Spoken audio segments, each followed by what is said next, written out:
Chapter 1. This is the story behind one of the greatest manhunts in history. Maybe you read about it, or rather what they let you read about it, probably as some minor item buried somewhere on a back page. However, what happened in that city between May 16th and May 28th of this year was so incredible that to this day the facts have been suppressed in a massive effort to save certain political careers from disaster and law enforcement officials from embarrassment. This will be the last time I will ever discuss these events with anyone. So when you have finished this bizarre account, judge for yourself its believability, and then try to tell yourself, wherever you may be, it couldn't happen here.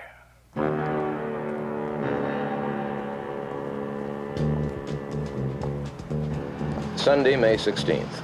At approximately 2:30 a.m., Cheryl Hughes was standing at the intersection of Casino Center and Fremont Streets waiting for a girlfriend to give her a lift home.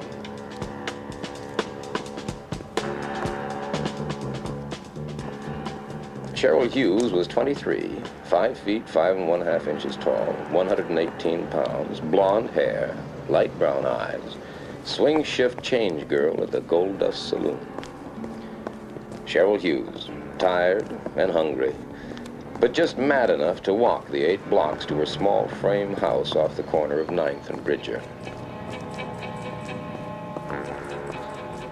Cheryl Hughes, en route to her doom.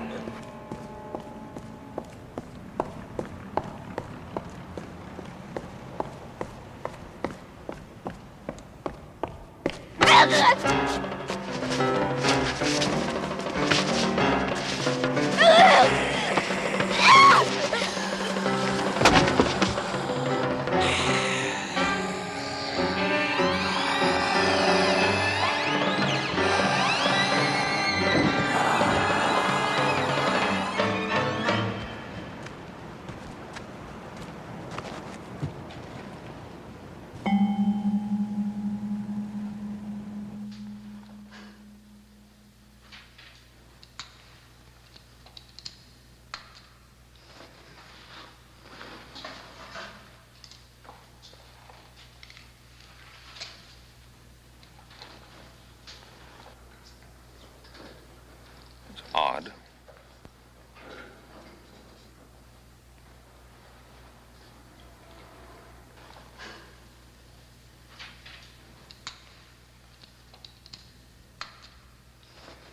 No evidence of dependent lividity either. Peel back the chest flap, please. This should do it. It's incredible. Begin the gross work on internal organs. I'm going to phone the district attorney. And don't talk about this to anyone.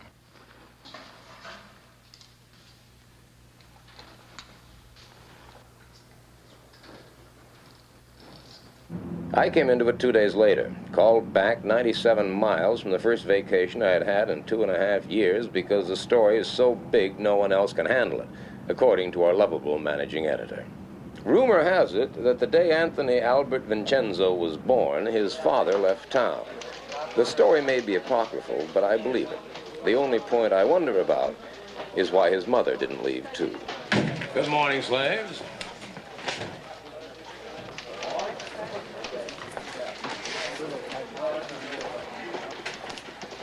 We are not amused. Kolchak, you are on it. A 2-day-old, third-rate murder. You are on it. From what about them? They have other assignments. You're beautiful when you're angry. Out. Out.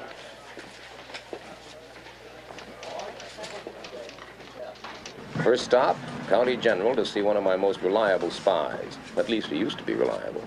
Hello, Carl. Oh, I thought you were disbarred from malpractice. I thought we were rid of you for 2 weeks. Yeah, so did I. Well, about this, Cheryl Hughes thing. Why does it say officially undetermined under cause of death? Why don't you ask the coroner? Oh, thanks. Come on, you're my spy here. But haven't I kept quiet about all those illegal operations you've been performing in closets? Come on, tell me true now, John. Was there anything unusual about the autopsy? No, all I know is she lost a lot of blood. Yeah, some spy. I'm just a poor, hard-working doctor that occasionally takes pity on an aging reporter. Dr. O'Brien, any Sounds like messages a there for me? Pulitzer Prize story to me.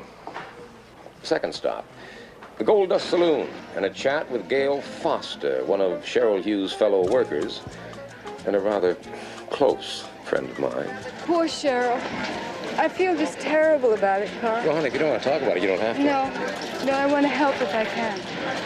You said that she never had any boyfriends. No, none that I ever heard of. She dated once in a while, but never the same man twice. I don't think she liked men. Yeah? Yeah. She even took karate lessons in case one got fresh with her. You mean that she knew karate? Yeah. Brown belt. Oh, I see him. I've got to go. Bye-bye. In any town the size of Las Vegas, the murder of one young woman hardly causes a ripple. But then the ripple started. Thursday, May 20th, 7:02 a.m.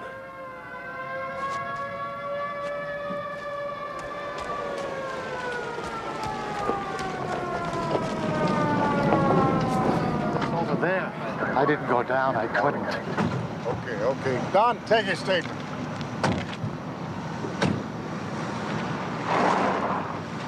What took you so long, Kolchak? I got a flat tire.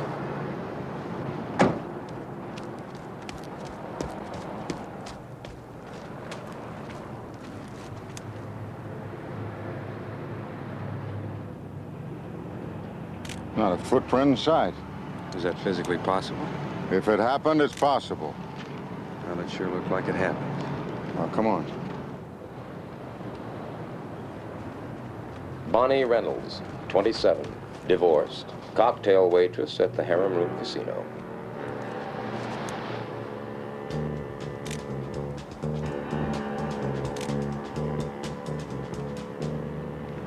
Look at her throat.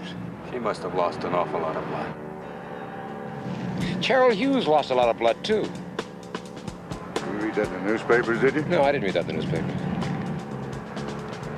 This girl lost a lot of blood, Sheriff. But she didn't lose it here.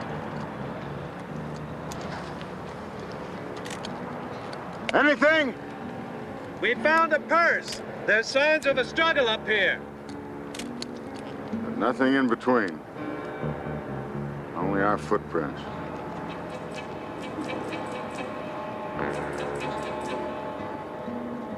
What'd he do, throw her? Who said Bonnie Reynolds was thrown 22 feet into that car? The coroner? I haven't heard about it. Who said this new killing is connected with the Cheryl Hughes murder? The police? Not to me, they haven't. Who said Cheryl Hughes died of massive blood loss? The coroner again? No, he hasn't even turned in his report yet. And who, may I ask, said that a super powerful madman is running loose in Las Vegas? You hearing voices, Kolchak? I did not make up the facts. Oh, I know your boy. Big-time reporter like you, condemned to the sticks for those journalistic grooves. I did not make I know up... you'd like a big fat byline on a big fat story so you can pay your way back to a big fat city job. I did not- Kolchak, I expect you to report, not to come up with fairy tales. And Kolchak, quit barking the PD. If something turns up, they'll let us know. Meanwhile, use your head and lay off. Whatever they're up to, they don't want any help from amateur bloodhounds like you.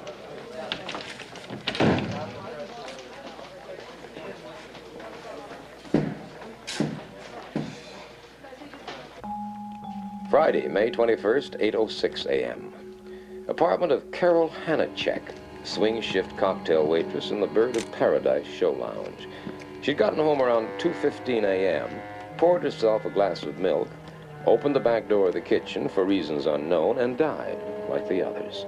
Suddenly, quietly, without disturbing her sleeping roommate only a few feet away. Something of a pattern had started to form, and it was ugly. It was then that people stopped talking. Does that surprise you? Look, Carl, you're not the only one that likes to play detective. The police, the sheriff boys, they all think they're pretty good. And they don't need you. You know, you really make me feel wanted. We've had 3 murders in town, Bernie. We have one tremendously strong guy, maybe more, who goes around killing young girls. And they all lost a lot of blood.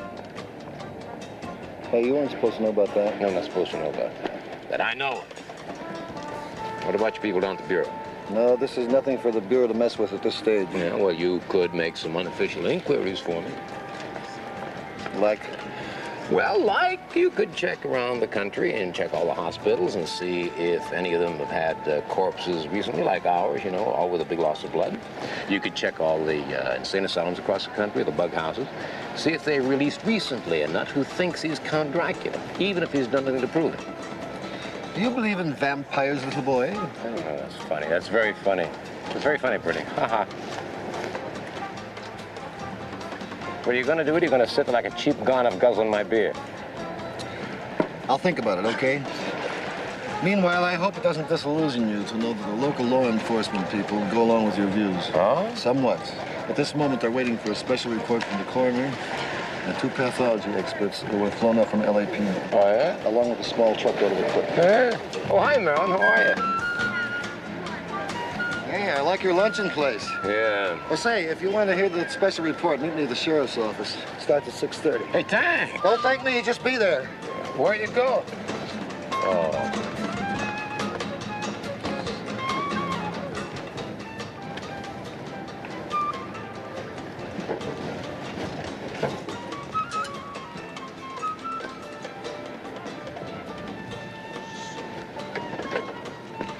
Call, Jack. Hi, Carl. I just thought you'd like to know I heard the Parkway Hospital was knocked over. Yeah, knocked over for what? Cash, drugs, equipment, what? Blood? That's right. Every container in the place. Their entire stock. What about blood type? Seems blood type and RH factor didn't much matter. John? Can't stop now. See you. Yeah, but...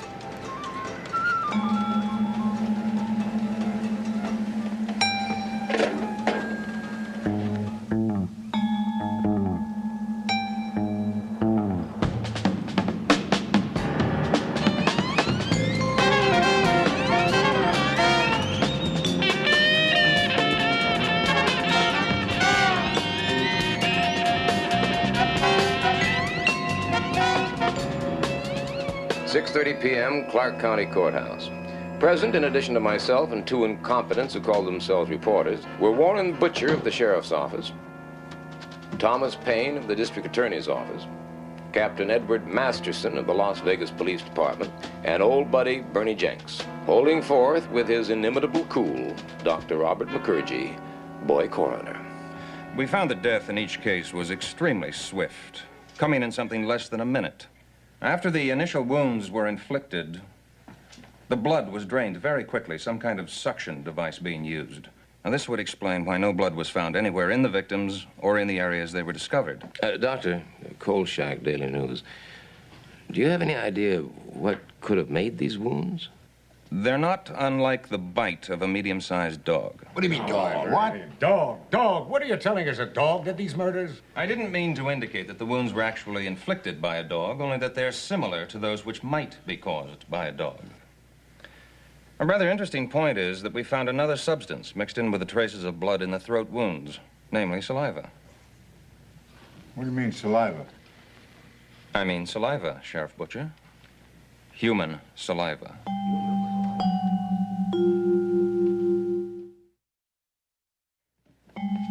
If McCurgy had suggested that the murders were committed by a giant butterfly, he couldn't have made more sparks. Now, what do you mean human? Are you suggesting that each of these women was bitten in the throat by a man? At present, the evidence points that way.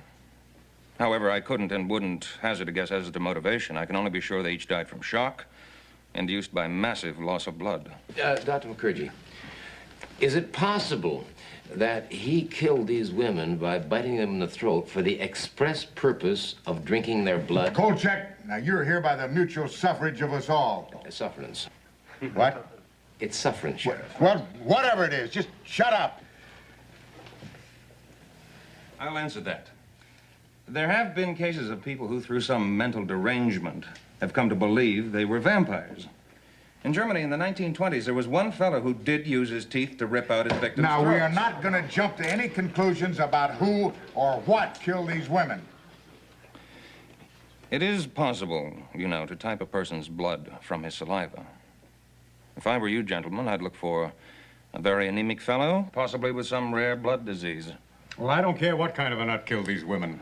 But I'll tell you this, he's out there, and I bet he's high on pot or the hard stuff, and he's going to kill again unless he's stopped. Masterson, what have your people got on this Parkway blood theft? Well, the latest is the nurse said she saw something funny out there last night, or early this morning. Seems that a tall, skinny guy dressed as an orderly was nosing around the refrigerated storage area. That's where they keep the blood and the plasma. She didn't think much of it then, but later when she spoke about the guy to the floor super, she was told that there was no such tall, skinny guy on duty there. Description as follows. White male adult. 6'2" to 6'4", thin. About 175 pounds with pale complexion. Dark hair. So we start looking for a man, local resident, or worse yet, some outsider who may not even still be in the area. We'll check the airport, the bus terminal, railroad station, blockade the highways, and if we're lucky, we'll get him. If he's stupid enough to still be hanging around after 3 crimes. Now, you got any other suggestions? Just do it. All right, let's break this up. Thank you, Dr. Thank you, Doctor. Mr. Payne, I shouldn't be too inclined to reject Mr. Kolchak's theory out of hand if I were you. It is at best highly speculative, but not altogether unwarranted. Kolchak. You can throw away that cassette. Now, this vampire stuff is to stay right in this room. Until we have the assailant in custody, we say nothing about these women being drained of blood. There'll be no rumors, no reports in the paper.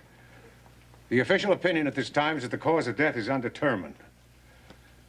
We don't want to cause a panic. It's bad for police operations. It's bad for the people. And it's bad for business. Thank you for your cooperation. Well, Kolchak, I want to have a talk with you. Now, boys, there's no reason to bother the doctor anymore. I have a prepared statement in my office. You can go back to the lab. Kolchak, you're becoming a real pest. I'll have to have a word or two with Vincenzo about you. You know, maybe one of the other boys at the office should handle this from here on. Keep your nose clean, son. Stay out of other people's business. It's healthier that way. Carl,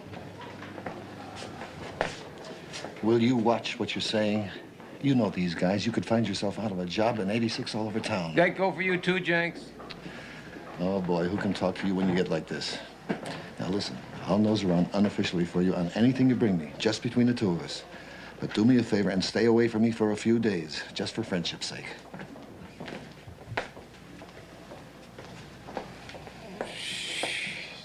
Did I say it was a vampire? Well, what does your suggested headline say? The story makes it clear. Vampire killer in Las Vegas, question mark. Do I misread? The story makes it clear. Do I misread, or did you use the word vampire? Some screwball who imagines he's a vampire is loose in Las Vegas, and people ought to be told. If there's a screwball running around loose in Las Vegas, his last name begins with a K. You already heard about the little scene you had with the boys downtown. No vampire stories. Clear?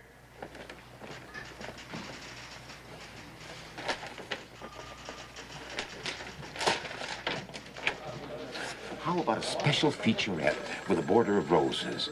An interview with the 2 girl victims in heaven with a celestial choir in the background. Ow!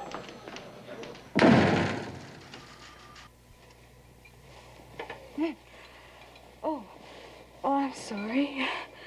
I guess I fell asleep. What were you saying? You know, you do great things for my masculine ego, you know? Well, actually, I was saying that I think that Vincenzo has a new sense of a tree stump. It's got to be one man. It's got to be. Big, strong, psychotic. Well, you're certainly making me very glad that I work nights. Oh, well, I told you to quit working nights, didn't I?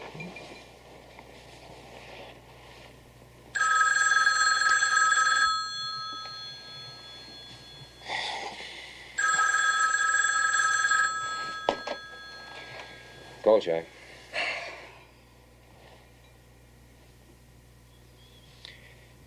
forever in your debt, love. What was that? The killer's done it again. Oh, no. Only this time, he was seen.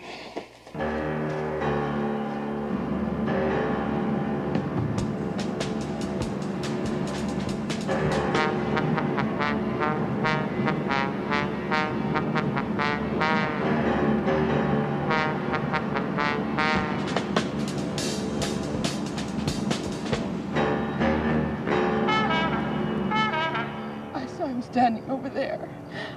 I thought he was kissing her. And then he turned and she fell down over there by the car. He must have followed her home.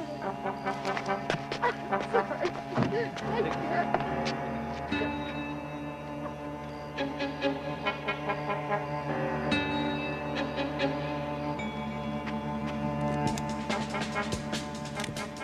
Victim number 4. Mary Brandon, showgirl, 25, 5 feet 8 inches tall, 125 luscious pounds. Less the weight of 12 pints of blood, of course. Well, looks like Bela Lugosi's struck again. Knock it off. It's her daughter. Oops. I'm all right now. Now, the car he drove away in, was it new? No. It was a few years old, I think. It was a maroon coupe. I'll call it in. Barney, may I, Yeah, but take it easy. I'm sorry, ma'am. Kolchak, the Daily News. That was your daughter? My best contact in Las Vegas has always been Helen O'Brien, chief switchboard operator at the county courthouse. Hello, adorable. You're a sadist. Oh, I could take a bath. Ah, over my dead, plump body. Listen, you magnificent morsel. The DMV is checking on the suspect's car. Now, you couldn't help me in that area, could you? Of course not. Bribed again. Kolchak? No, Bertie. Come on. How'd you like to see the killer's face?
Sherman Duffy of the Chicago Globe once described a reporter as follows.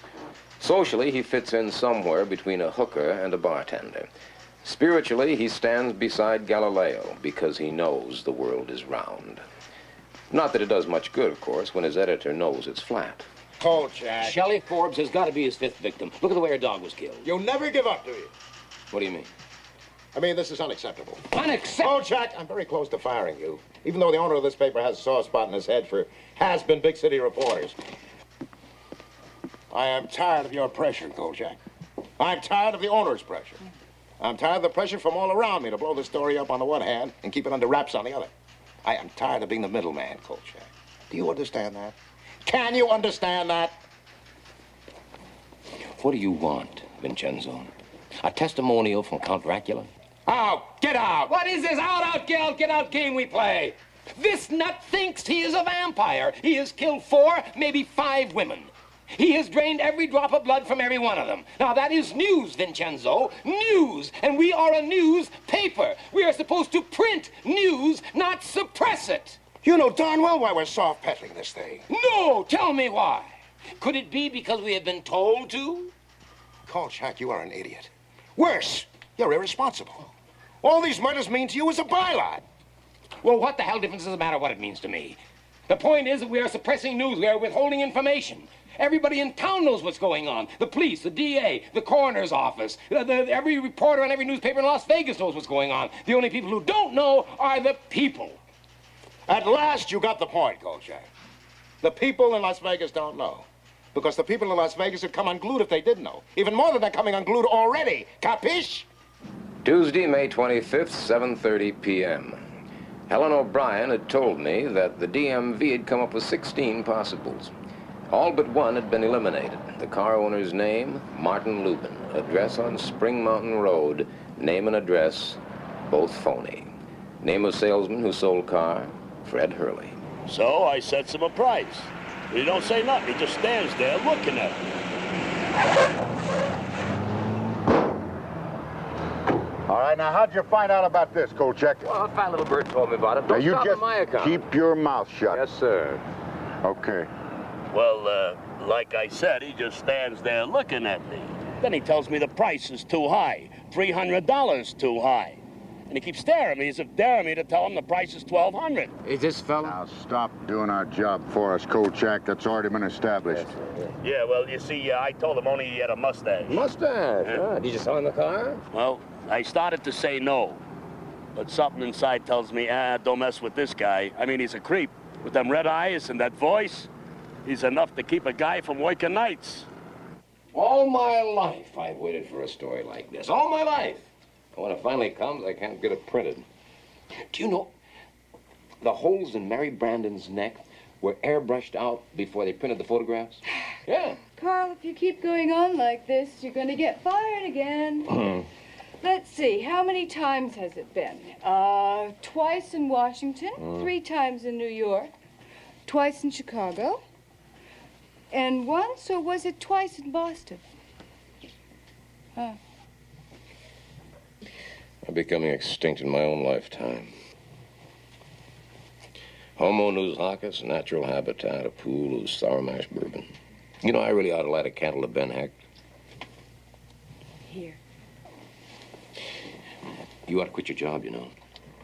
And you'll support me? Well, Oh, come on, honey, I'm serious. That weirdo's hit 5 girls, and they were all night workers. 5? Yeah, 5. Oh. Yeah, a girl named Shelley Forbes is missing, and I'll bet my bottom dollar she's victim number 5. Yeah, you know, you ironed my shirt pretty good there. Carl, I've been doing some thinking. Oh, what do you know about vampires? Well, only they wear dinner suits and talk with marbles in their mouth. Oh, will you please be serious? Watch my natural habitat, damn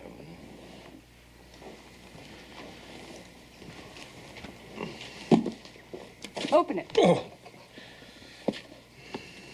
Everything you always want to know about vampires, but we're afraid to ask. No, you're going to look at it. Come on, why? Well, what if the killer's a real vampire? Oh, honey, please. I've had a very He's done long everything week. that's in this book. Whoopee. You're going to read it. Yes, all right. I'm going to read it. Ooh, ah. Oh, now, come on. You're a big, tough reporter. You can take it. You might even get a good feature article out of it. That's it. Ah. Since the beginning of man's existence, there have been creatures of the night, crazed monsters that track the bloody prints through the pages of fact and fiction. Of them all, the vampire seems to have accumulated the largest body of documentation. Yeah.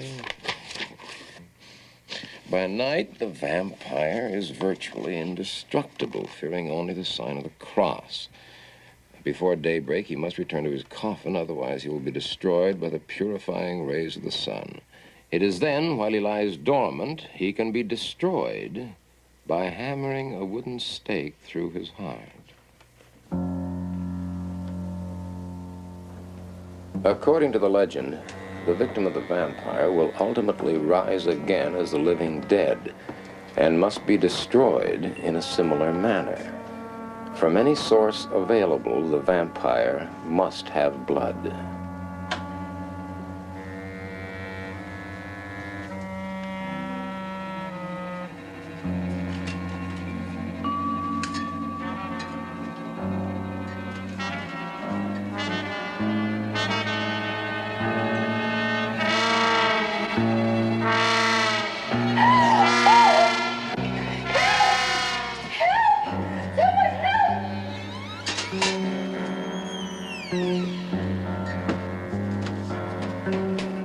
He's in there.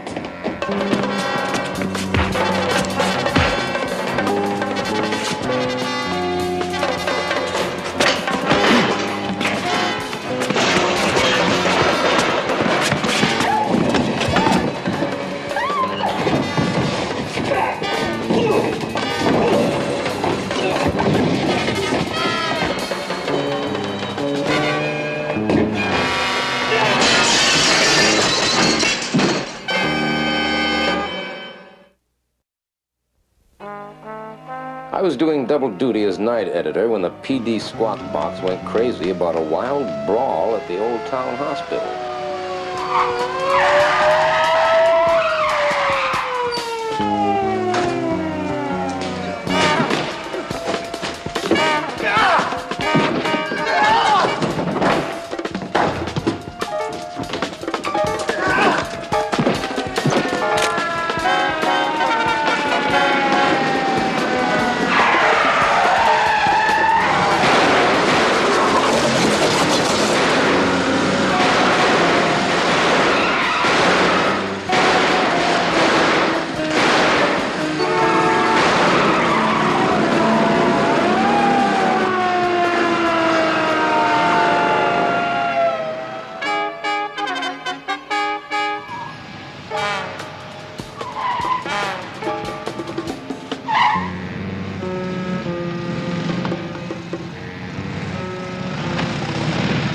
Thursday, May 27th, 8:20 a.m., and things were rolling. Our morning edition hit the streets, recapping all the action at the hospital. The TV people, as usual, had missed out completely, and the radio stations were literally reading our copy on the air. But now the whole lid was really blown off. The maniac had been identified. Sorry I'm late. I just got these out of the suit. Yeah. Now, here's a rundown on the Scotland Yard and the Interpol findings. Subject, Janos Skorzny. Born in Craiesti, Romania, 1899. Now, wait just a minute. You trying to tell me this guy's over 70 years old?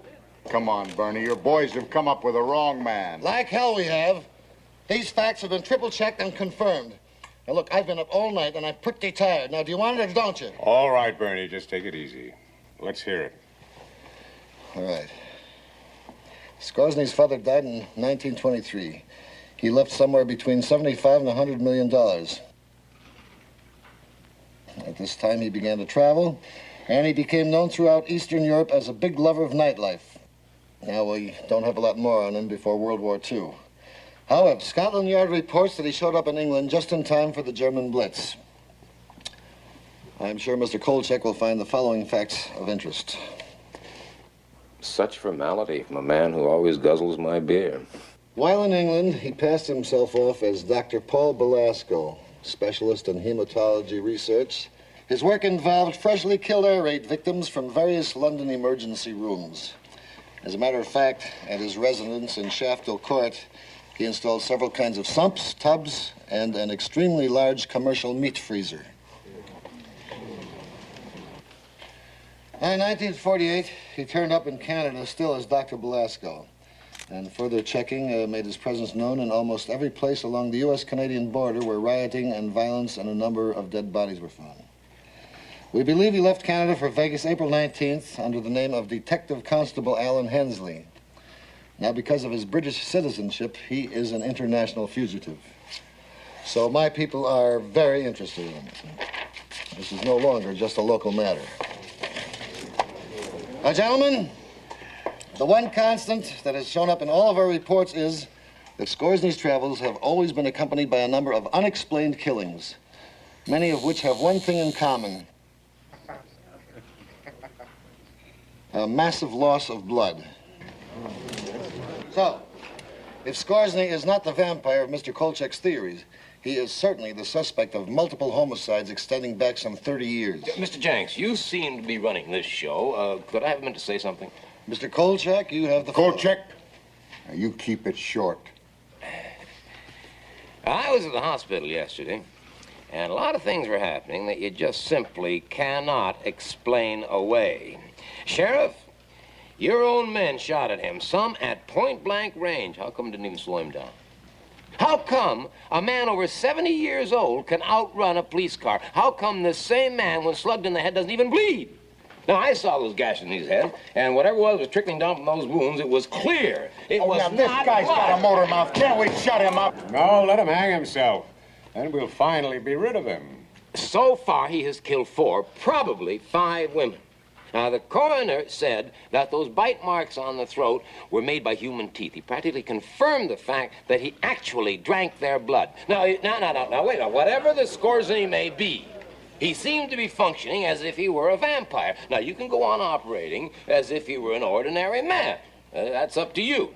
But I know that the only way you're going to get him is if you proceed under the assumption that he's a real live vampire. Now, the research that I've been able to find... Wait a minute, Kolchak, have you lost your mind? Can you imagine the total blind panic this town would be in if the public were told we were actually looking for a vampire? Not to mention the irreparable damage it would do to the image of law enforcement in Vegas. That's what it's all about, isn't it? That's it. Boy, I really can't believe that you guys are so afraid of appearing stupid that you'll ignore the only possible way of nailing him. You listen, Kolchak, and you listen good. We'll handle this by ourselves, and without undue public observation. No undue public observation. You've blown it already. Look here. Look what's appeared in my paper today. People are going to be calling for a grand jury investigation. You can't stop the rumors from all over. Sit down.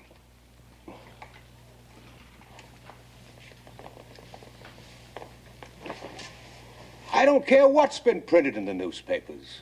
This man is still classified as an ordinary maniac, and he'll be settled by standard police procedures. Oh, boy. And you better start cooperating with that fact, Kolchak, or you want to get your pushy-tushy kicked right out of town. You dig? Yes, sir, I dig. But just remember, the next time you blow it, who's got the answers, sir? All right, Ed. Let's get on with it. What have you got?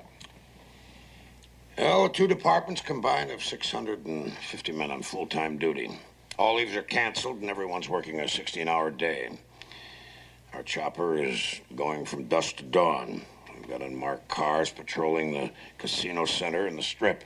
All roads are blocked, and we're receiving complete cooperation from the Highway Patrol and the Jeep posse. You got it? Got it. Repeat. What did I say? Show every real estate agent in town a picture of this guy's puss and ask them if they sold a house to anybody that looks like him. Good boy, you got it. Now get going. Now, wait a minute. When did I lose this last dollar? Nicky, has the idea of winning ever occurred to you?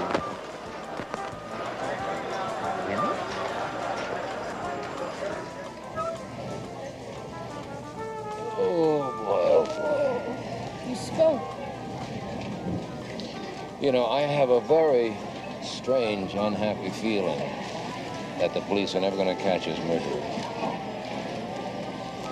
I also have another very unhappy feeling. Which is? That this case may be even bigger than I thought it was. Bigger? Well, stranger then. I've seen a lot of weird things in my life, love. I have never, ever seen anything like this. You don't tell me that you're finally going to believe? I don't even want to think about it. Car 14, check out the report of the 2 ladies downtown Casino Drive. Code 1033, code 1033. All units units, all units. Janos Skorzeny, spotted in 1969. Green unpaneled station wagon. Intersection OK and Hustles. ID confirmed.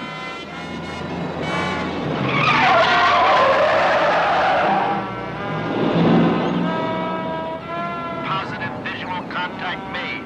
Units 7 and 8, seal off. Rexford and Hustles at OK. Repeat, units 7 and 8.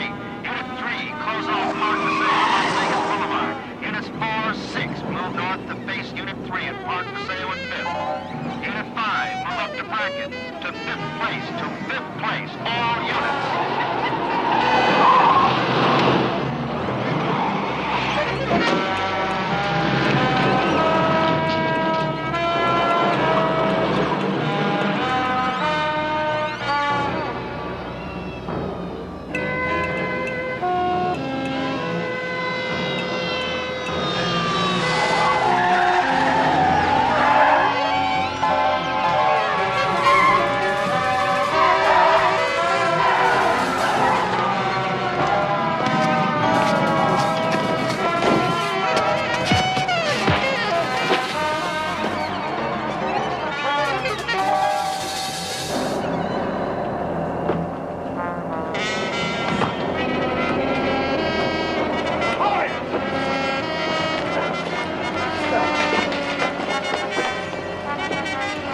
Get up.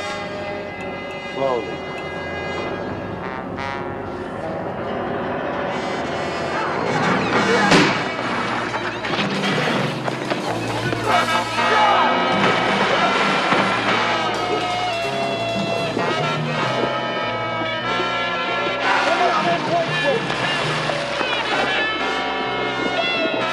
He's holding the cameras down.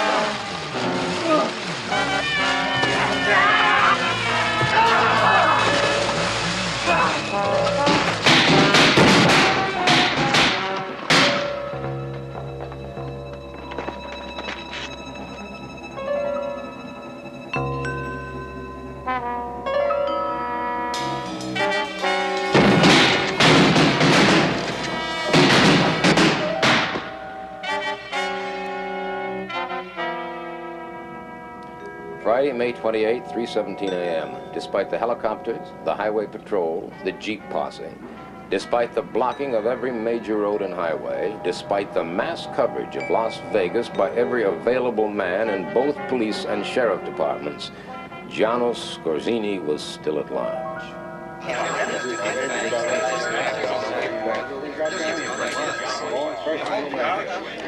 The courthouse conference room had been a scene of chaos for more than 3 hours now. Messages were still flooding in from every outside unit. Every available man who had taken place in the capture attempt was being debriefed.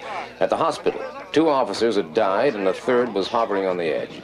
Reports on them were still coming in as the greatest manhunt in the history of Las Vegas continued in vain.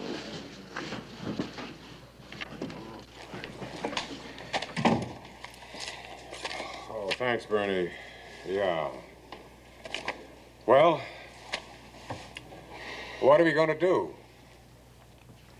Now, are you willing to listen to my insane ideas? Kolchak, get out of here. Warren, hold it. Kolchak, you were there, weren't you? Yeah? Every man we've questioned insists not only that Skorzeny was possessed of incredible strength, but that he was shot more than once during the capture attempt. Oh, I'd say it 30, 40 times. I'm sorry, I'm not buying that. Captain, you have 2 choices. Either he was shot, or your entire police department is blind. Ed, let's admit it. We had the man, had him cornered, and we couldn't hold him. Let Kolchak have his say. Before I do, is it agreed that in return for my help, you will grant me the exclusive rights to the entire story? Well, let's say it's agreeable if we decide to follow your suggestions regarding the suspect? Fine, fine, because if you don't follow my suggestions, you're going to be chasing your suspect till doomsday. Kolchak, just get on with it. Of course.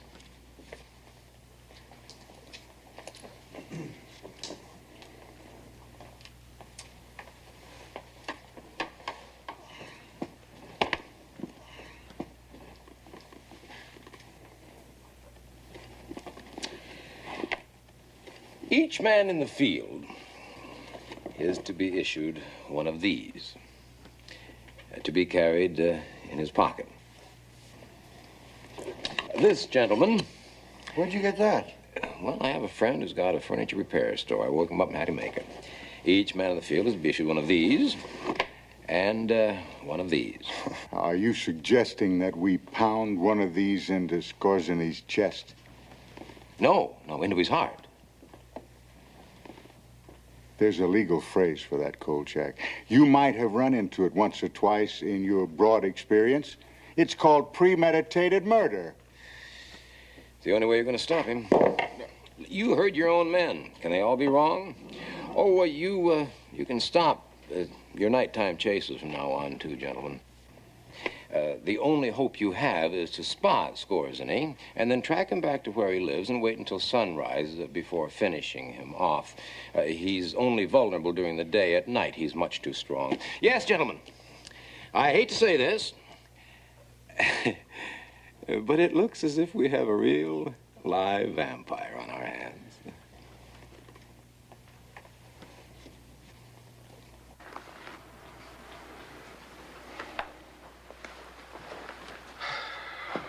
Ed. Yes, sir. Warren. Yeah. Tom, I'd like to be in on this, too.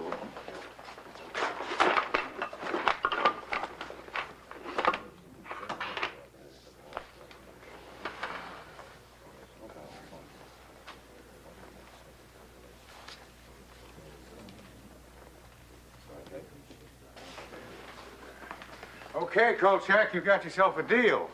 Conditional. What's that? Butcher here will issue the crosses, the mallets, the stakes. The one thing he won't do is depart from established police procedures. If feasible, Skorzeny is to be taken alive and held for trial. Trial? That's right, trial. Trial.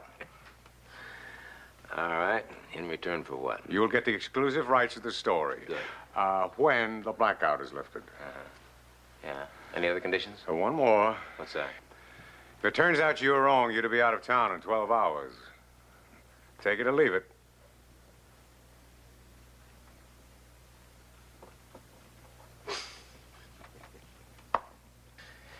All right, I'll take it. Because I know I'm right. And you know I'm right. Right. Ciao!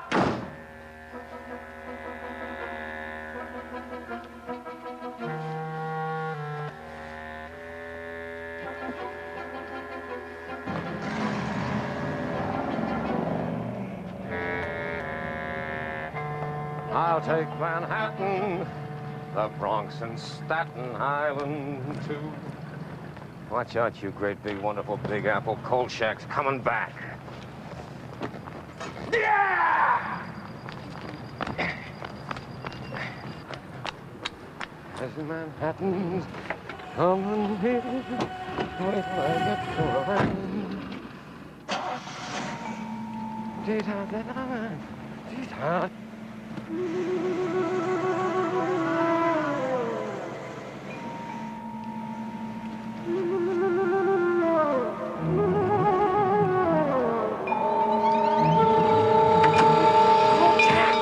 me, Crawford.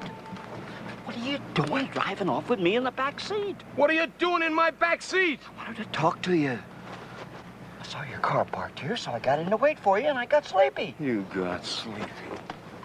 Hey, I think I found the house.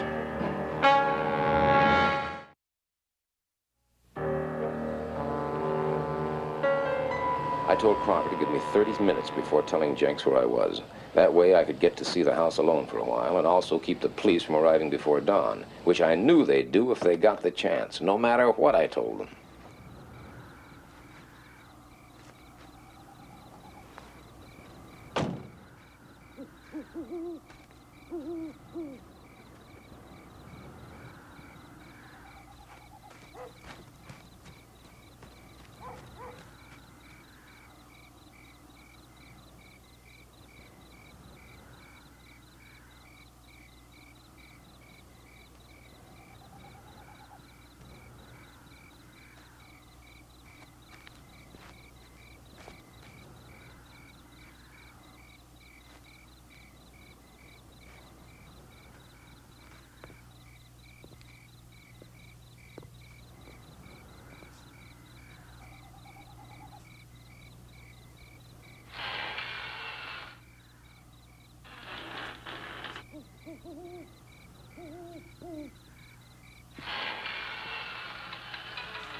uniforms. Shh, relax, son. His own private blood bank. Wow.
You think they'll print it? I know they will. We've got an agreement. Hey, you look kind of tired. Do you want me to drive you to the office? Go on, Hushabye. Hushabye. Yeah, but I want to finish this in time for the special edition. Hey, why don't you stop working nights Oh, Carl, not that again. and marry me? Yeah, well, you're a good cooker and a good kisser. Why not? Oh, baby, you're gonna love New York City. Honey, after this story hits the news services with my byline on it... Us married? Yes, us married! Don't look now, baby. But Kolchak's coming back in style.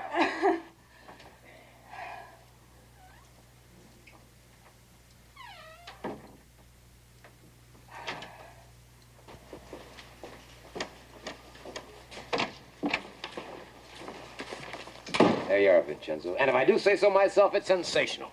I'm sure it is, Carl. You're going to put it in the special edition? Right. Yeah, with pictures. Uh-huh. Yeah, and the news services. Okay, fine. What's got into you, Vincenzo? You sick or something? I think this is all fine, Carl. Fine. Jenks has been trying to reach you.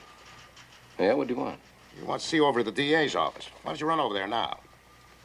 Yeah. Kolchak. You're one hell of a reporter.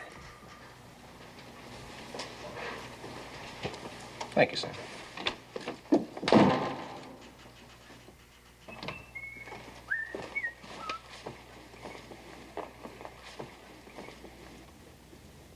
And a bright good morning to all of you.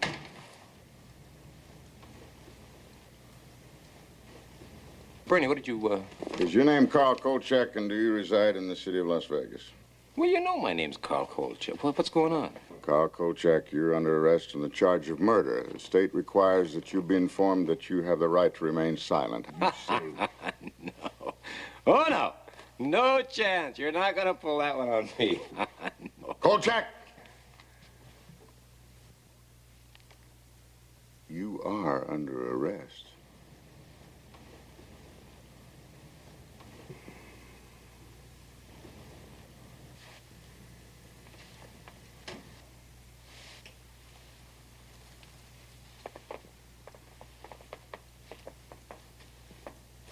All right, Payne, just what kind of a dirty deal is this?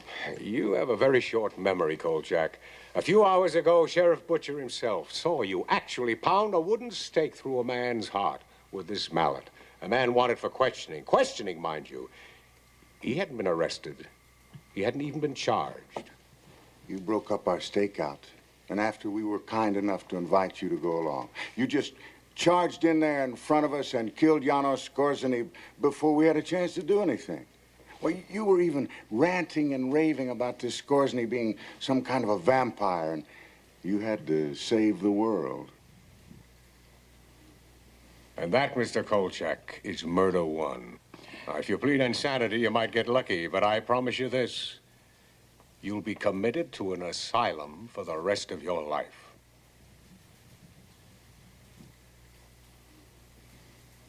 I pull your fat out of the fire, and you do this. Carl, will you just sit down a minute and listen to them? Bernie, you were there! Carl, just listen.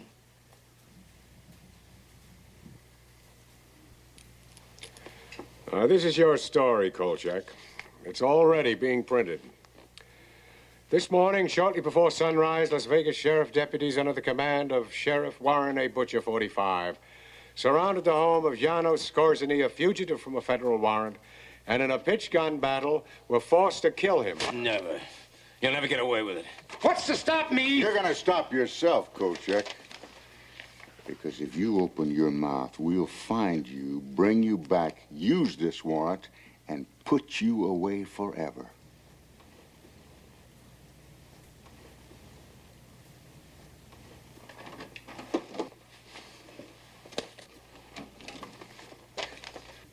Pick him up, Kolchak. Pick him up and get out of town. Now, we'll take care of your back rent. I want to call Gail. She's not there, Carl. What have you done with her? Nothing. We just asked the young lady if she'd be good enough to leave town.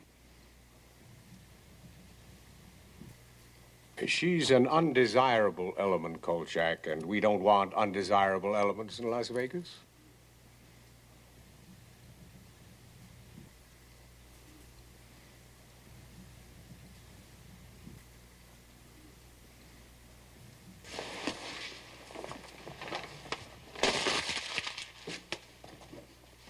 Carl, there's nothing I can do. Carl, you let me know where you end up, huh? Yeah, sure, Bernie. I'll keep in touch.